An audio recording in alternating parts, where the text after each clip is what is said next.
text us. Text JJR. And whatever you want to say to the number 96893. Will, what's up? You're on the air. Hey, good morning. I was just telling Dylan that I might have heard wrong in the segment because I was ordering coffee, but I think you guys were talking about creepy guys. Yeah, right. It was yeah. It was things that creepy things guys say, or something. Or the guys that are healthy don't say. For that matter. Right. Well, this was creepy. I don't know if it was healthy, but I went on a date one time with this guy, and we're enjoying dinner, and he just kind of like leaned over and sniffed me, and I'm like, what the heck? And he's like, I really like your cologne. I go, oh, thanks. And he's like, what is it? Had a conversation about Da Vinci and whatever. At the end of the date, he tells me that he wouldn't mind waking up next to me sniffing my skin. And I'm like, what? I don't know. Way to say it. Yeah, I don't know if that sounds alluring or not, does it? That's not great. It's the sniffing your skin. That's sniffing your skin. Did he? Did it go any further than that? Well, no, that was enough to deter. I just imagined after that comment, just not only him like waking up sniffing me, but maybe like licking me or something. I don't know. It was just weird. I mean, you can picture him trying to say something that was unique and sexy, and it just did not land. Yeah, that was not it at all. He's failed. Will, thanks for calling in, man. Thanks for having me. Yeah, thanks for listening. Thanks. All right. There's a text that says Peyton's list was definitely done by Gen Z female. Some of those phrases are legit if the female is toxic or a narcissist. I know one. Ooh, shots thrown. John Jay, you don't say creepy things to Kyle. You're just the voice for all of us men here who aren't there and wish to say those things. LOL out loud. Here's a text. It's 3 a.m. I woke up to go to the bathroom with Don't Put Bananas in My Butt playing in my head. Don't put bananas in my butt. No, don't put bananas in my butt. I've told you several times before. My butt is not a banana door. That is the Ella Langley choosing Texas of the song of the show right now. Hey, speaking of creepy, I'm going to show you guys a picture because this is all over the news right now. This is happening. Look at this picture right here. That's very creepy. Look at this picture. Oh, don't like it. Okay. So this is happening in Philadelphia right now. Have you guys seen this story? It's crazy. The police are looking for this guy. He's wearing like a weird baby doll mask and a black hoodie. And he's like scaring women and people and chasing them and saying that he's going to kill them. Well, that's not good. And they're looking for like, who does that? Like, it's like, he hasn't, as far as I know, he hasn't killed anybody yet, but it's like starting to go all over the news. If I saw that anywhere, I would run. That's not I'm good. gonna post this picture. Yeah. No weapon is visible, but he jumps and scares people. One woman said she refused to become a victim, that he approached her and she kicked him in the chest and took off running. Sweet. 5 a.m. Let's go. Yeah. Wow. It's really scary. Like, why? Why would you do that? Unless do you think he's doing like some kind of TikTok video compilation? I hope not. He's holding his cell phone.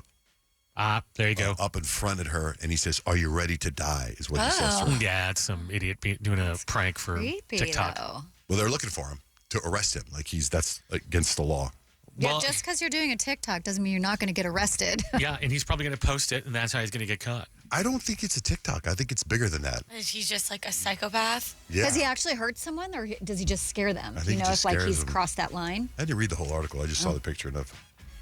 But I feel like, you know what we should do? Peyton, I'll send it to you. You post it on our Instagram. Okay. Or post a picture. Yeah. Because it's really, really creepy. Anyway, I had this debate. I saw this on Reddit. I was going to ask you guys because I didn't think anything of it. And then I started really thinking about it going, interesting. So someone on Reddit said, would it be appropriate to drink a non-alcoholic beer at work? Think about that for a second. I feel like I don't see why not. It's What like if a you're- soda. Okay, like a soda. But then they go on to say, so what if you're having surgery and you see your doctor having a non-alcoholic beer before work? Non-alcohol. I know. I'm going to be fine. I know, but it's still the perception. Like, you're just kind of like, whoa. You would wonder why that's what they chose for a pre-surgery beverage, wouldn't you? Yeah. Like, what kind of demons then- are they fighting? Yeah, and then it's like maybe you do want them to have that. Maybe you do. Yeah, if it helps you sharper. More than 2,000 people weighed in. The result was split down the middle. 50% said there's no alcohol, so it's fine, and 50% said not cool.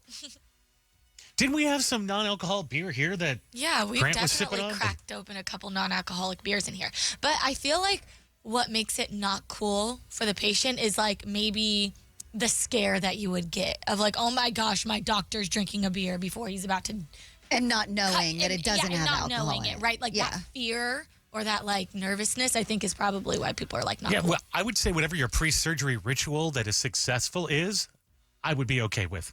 Okay, if you so- have a good surgery record. Imagine if you were a bus driver, a school bus driver. What about a paramedic, a pilot, air traffic controller, a judge, a substance abuse counselor, heavy machine operator, or daycare worker? Would that be okay? So No. that's what I'm saying. It's a non-alcoholic beer, so people are split 50-50 down the middle. Yeah, daycare worker, like they're watching your kids and you're like, I must have a non-alcoholic beer Yeah. Just before like I watch your put children. it in like your Stanley or something. Don't keep it in the bottle. I If you're gonna do guess it. we should put an asterisk on that and say, I guess it depends what your job is. I guess that's a good point. That would solve it. Oh, look, there's a text right here. John Jay, there's a new banana in your butt version called Don't Put Gushers in Your Butt. Don't put gushers in your butt. No, can you find Don't Put Gushers in Your Butt, please? Is that necessary? What kind of job? What kind of job is that? Hey, man, I need to find that song, Don't Put Gushers in Your Butt. What'd you do at work today, son? Well, Speaking of songs, Cassandra, good morning. What's up? Hi. So yesterday you guys were talking about how music is nostalgic for you and life changing, and so I decided to send a text to you guys because when I was in middle school, I was told that I sound like a scratch record, and I had a history of singing, and people made fun of me, and I was at a new school, so I decided to sing Bohemian Rhapsody by the Braves. It was part of that movie High School High. I don't know if you guys have ever heard it. But I won first place, and it sent me up for high school, and then no one made fun of me again. That's so, awesome. I'm like, yeah, it's the Braves version, 1990s. oh, okay. What version? What version? Who? It's called The Braves. Yeah, if The you haven't Braves. seen the movie, you probably wouldn't know this rendition, but it's Wow. pretty cool. It's more R&B hip hop.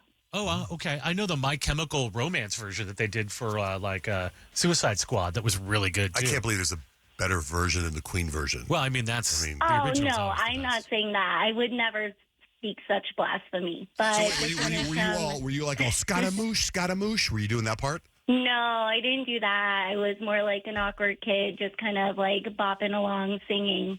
Well, can we this hear part of version. it? Let's hear you do some of it. Do you have some beats for her, John Oh. Jay? There's some Oh, buttery gosh. beats. But you guys are putting me on the spot. Can I like warm up first? I Yeah, just haven't warm had my up. coffee. Come on. What kind of beat do you need? I don't know if it'll work with this. Can you just give us a little bit? Is this Okay. You ready? Yeah. Mama just killed a man, put a gun against his head, pull my trigger, now he's dead. Mama, life has just begun. Now I've gone and thrown it all away. I'm at work, guys. I can't be feeling like this. That was awesome. I would have made you so many mixtapes in high school if you went to high school with me. Instant crush right there. My CEO's next door, and my voice is shaking. I was not expecting this call. Well, let me tell you But something. Thank you. You were fantastic. Where exactly do you work? Because that's awesome. What a great place you work at. I work at a rehab hospital, and I'm a nurse. So You are very yeah. talented, Cassandra, and thank you for listening and singing that on our show. Thank you, guys. I am embarrassed, but thank you so much. I appreciate it. If you ever do another talent show, I suggest you put in this song. Gushers are juicy, gushers are fruity, but don't put them up in your booty. Don't put gushers in my butt. Don't put gushers in my butt. I told you once several times before, my butt is not a gusher door. All right. Thanks, Cassandra. I will keep that in mind. Thank you. You guys have a good day. Me too. Yeah, someone texted there was a different version of bananas in your butt. Oh, we need a contestant for a minute to win it. 877-937-1047. Michelle, good morning. Good morning, guys. How's it going? Good. What's up? I have a story of a song that changed my life. Okay. So for me, it was I would say back in 2020 when I got married. When I was, I just got. It was in 2020. Actually, never mind. It was a year after I just gotten married with my husband, and we found out we were pregnant. And unfortunately, I lost that baby at around 6 weeks, so it was really sad. And then I got pregnant again a few weeks later. and I wasn't excited. Most women know that feeling, because you don't want anything to happen. And then I was at a friend's party, and they started playing this song, "You Make Me Feel Like Dancing." I don't know if you know it. Leo Sayer. And I'm sorry? It's Leo Sayer, I think. Do we have it? Yes, that's it. Yeah. And when I heard that song, I just got up and I started dancing. It was just so beautiful. And I was like, oh, my God, what is this feeling? I'm so happy. I'm excited. That's the one. Kicking it old school right here. Yeah. All right, Michelle. That's a great song. Thank you for calling in, Michelle. Yeah, thank you, guys. You've got a cute way of talking. By the way, the non-alcoholic debate, all these texts are coming in saying technically non-alcoholic beer does have a small amount of alcohol in it. We noticed it when my sister-in-law was drinking it, my pregnant sister-in-law. And someone else says there is alcohol in non-alcoholic beer. I gotta believe there's new How one. can you call it non-alcoholic then? I don't understand. That's bad Don't get that. advertising. That's lies. What? That's not good. The Bohemian Rhapsody girl sings so good. Yeah. I agree. The alcohol content in non-alcoholic beer comes from the brewing process, like because they still use the hops and the malts and everything. But Okay, they so just you don't still use wouldn't. much. Then you wouldn't want your doctor to drink that before he No. operates on you. No. Yeah, I mean probably not. Right. But just a taste. Harlan, Probably we've come not. down on a decision. Probably not. It's where we're landing on that. But why is there alcohol in non-alcoholic beer? It's very misleading. Nobody knows, Kyle. Nobody knows. After we play Minute to Win It, I have the official list of the worst drivers in the world, what kind of car they drive, especially here in the United States. And I also got something that's baffling to me about a library in Mesa I want to get into. First, though, Beth, good morning. Beth, Good morning. you're going to be our Minute to Win It contestant. What are you doing? Where are you? I'm getting ready to drop my son off at school. Oh, okay. How old is he? He is 9. Is he going to sit in the car and help you? Yes, and as you can hear, he has his seatbelt off and we're moving. So I'm going to park right now. Oh, Distracting in this what's game. his name? Exactly. He's making it worse. What's your son's name? His name is Noah. Noah. Okay, we have a Noah here. All right, let's do it. Good luck. John, Jay, and Rich have $1,000 cash for you from Peoria Ford right now. Minute to Win It. All right, 60 seconds on the clock. Let's go. What fast food chain is famous for its enchilada in Chalupa? Chalupa. What? Take a guess. Del Taco? Oh, no. Well, we've been whiffing on the first one The other a couple taco. days in a row now. Taco Bell. Oh, I hardly ever go to Taco Bell. All right, Should run Beth. it back. It's Don't worry, delicious. you don't go away empty-handed. We're going to set you up with a gift card to Over Easy Restaurants. Eat at overeasy.com is the website, and maybe they can custom make you a chalupa, an Over Easy chalupa. Thank you. You got it, Beth. Good luck, Noah, at school today. Thanks for listening, you guys. Thanks. Man, that's 3 days in a row. I know. Where the person got out in the Goose eggs. beginning. I did not think these were like super fast fastballs, but oh well. Yeah. Okay, so listen to the story. This is so strange to me. This is in Mesa. Couple allegedly stole hundreds of books from the Mesa Library and resold them. The couple's facing serious charges after authorities say they stole hundreds of books. Library officials say they contacted the Mesa police May 19th. The bookstore contacted the library after the woman brought in 19 books, all which had the Mesa Public Library labeled on them. The bookstore refused to buy the books, and the woman left the store without them. The library took the books and scanned them, finding they were checked out to this guy, Ian Bartlett. He had 2 library accounts. One was suspended because he owed $1,500 in books. Dang. He was probably trying to sell the books to pay for his overdue library. This guy, the couple, they have more than $6,500 owed. So they would go to the library, check out books, and then go try to sell them. Jeez. But then you just owe the library money. So I Right. just I feel know. like that's really not the most smart scam. Yeah, it's not a good caper. That's for sure. Both were arrested and are facing charges of trafficking in stolen property. Trafficking. And I'm sure that's got to be a felony, right? Over $6,000. Yeah. They're no Thomas Crown. They were trying to resell the books to Half Price Books. That's the bookstore. Oh, okay. So I wonder if the bookstore eventually bought it. But it's stamped, and I think Yeah, they caught it at the bookstore, and they're like, yeah, these aren't yours. What the hell's wrong with these people? They weren't thinking. There is also caffeine in decaf coffee, this text says. What? Can't be. Stop it. We've been fooled our whole lives. You need to disclose these things. Talk about a scam. It's not totally decaffeinated. That's scamming. So many scams this morning. They should say some caffeine-removed coffee, then. Caffeine light. Yeah. This week is move-in day or move-in week for a lot of schools. I know yesterday was all over the news. University of Arizona. A couple days ago was ASU. I know people moving to NAU, GCU, all kinds of stuff. So we thought it'd be kind of fun to get into, like, if you have any move-in day stories, horror stories, or positive stories, call us at 877-937-1047. Mindy, you have one? What happened to you? What school and what happened? School. Wait, I thought we were talking about my moving experience. Yeah, moving. Yeah, what happened? Oh, yeah. No, so this is totally crazy. So I'm 32 now. This was a hot while ago, but this was my first apartment. So, like, you know, being young, you're, like, super stoked for everything, right? So, like, I signed the lease. I get everything ready to go. And then my dad's like, we got to get a U-Haul. And I was like, great idea. So, like, I never pictured somebody moving in the middle of, like, the night at 7 p.m. So I'm like, let's do it for 8 a.m. We'll get done. I'll get settled into my apartment. So I rent this U-Haul. Literally for 8 a.m. we go pick it up, and we go back to my parents' house. It was my first time moving out. I load all my stuff. We got furniture.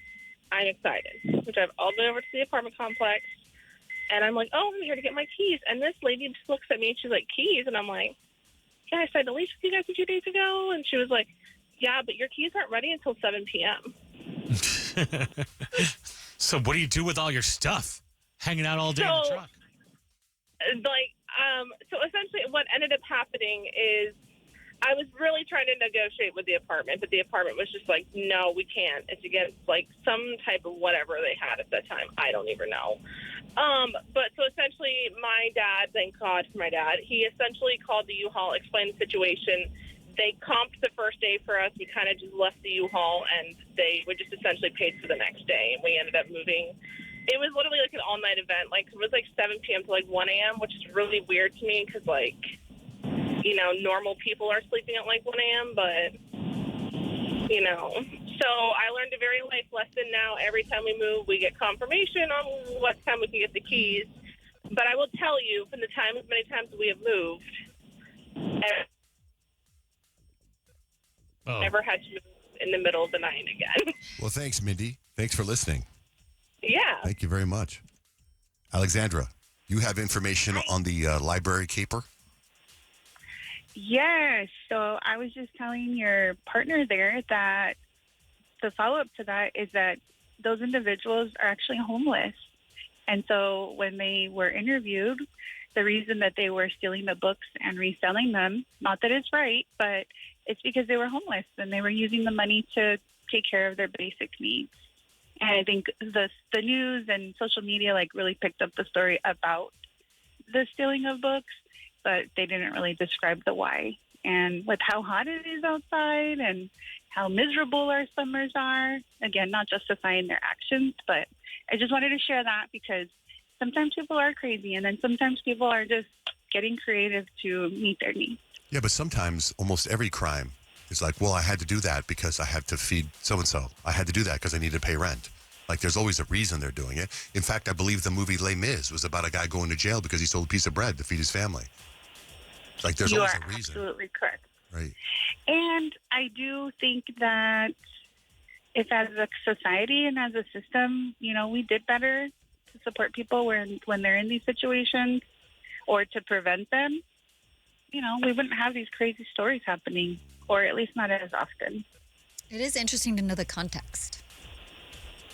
Yeah, it's hot outside. Don't forget to drink water, guys. Thanks, Alexandra. Have a great day. You too. Bye. Katie, you have a moving day disaster, comedy, what?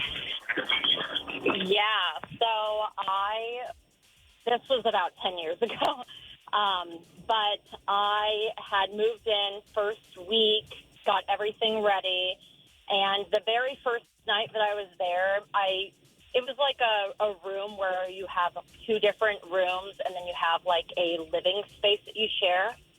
And me and my roommate were in our room, and we started smelling weed from the other room. And so it was so bad to the point that it was just filling up the entire space and then like lingering into the other rooms in the surrounding hall. So then the RA, I can't remember what they call it. They came in and they knocked at our door and they were like, "Hey, we're getting complaints from other rooms that there's this smell coming around." So then the room that we share, the other 2 girls in there had actually flushed down what they had so that when they came to do the inspection in the room, they couldn't find anything. But then about an hour later, the toilet flooded. Oh, no. And it flooded the entire bathroom. No, that was a lot of and weed. It got so bad that, it got so bad that it flooded the room, like the room directly below us, because we were on the 2nd floor. Ew. And so then we had to stay the entire next 3 nights in a completely different room. Oh, my gosh. What a nightmare. Yeah. And all that wasted So, weed, Peyton. I know. What a shame. Like, to could've- throw it out the window so you could go get it later. They could have given Like, it to a friend. Putting it in the in the toilet? Like, what? And, definitely not a good experience for my first day of college and having to live with those roommates for the rest of the year. What school was it? It was ASU. ASU. By the way, do you see that no Arizona schools in the top 10 party schools this year? Really? Let's get those numbers up. I'm shocked because Rush Week this week for ASU sororities looked off the charts. Kata from Love Island was there, I think at like Delta Zeta, I don't know. But she was there and it looked like it was popping. It was like the number 1 party school is Tulane. Tulane? Mm-hmm. New Orleans. New Orleans? Yeah, I guess that's... Yeah. I feel like where like there's big football like camaraderie and big football fans is where But those there's usually an big Arizona parties- school in the Alabama. top I know 10. ASU. I mean, that's where you Shame. go to party. Shame on Dr. Crow. What are we doing? What are we doing? Forget the What are innovation. we doing wrong? Go back to the party. Literally last year that Will Ferrell was DJing at U of A. You know what's funny too is speaking of the sororities, you click on what, like my wife was Kappa at U of A, and now they're doing these like really cool dances, like TikTok dances, and they're blowing up. So now my feed is full of all these sororities, and it's a lot of the ASU ones, and they look like they must have a choreographer. They get down, They man. have some, and they're all wearing same outfits, and all these sororities are doing these amazing dances. It's fantastic. Like Rush Week on social media is so fun to It's just so watch. fun to watch. It's just like you could see in the sisterhood and the girlhood. Especially I like just love it. a lot of the East Coast houses are so huge, and the way they decorate them on bid day with Did all the you balloons see and themes, it's so fun. The Lucky Charm house that Yes. was going viral. I was like, how cool is that? You have Lucky Charm sponsoring your big day. This is pretty Oh, awesome. for real? Like they had literally sponsored by. Literally, the whole house was covered in like Lucky Charms balloons. They had like the hydro jug Lucky Charms. They had charm bracelets you can make. Like Lucky Charms sponsored this That's specific smart. sorority. We got to put that stuff on our social Poppy's media. doing a ton of them. I think it's so cool.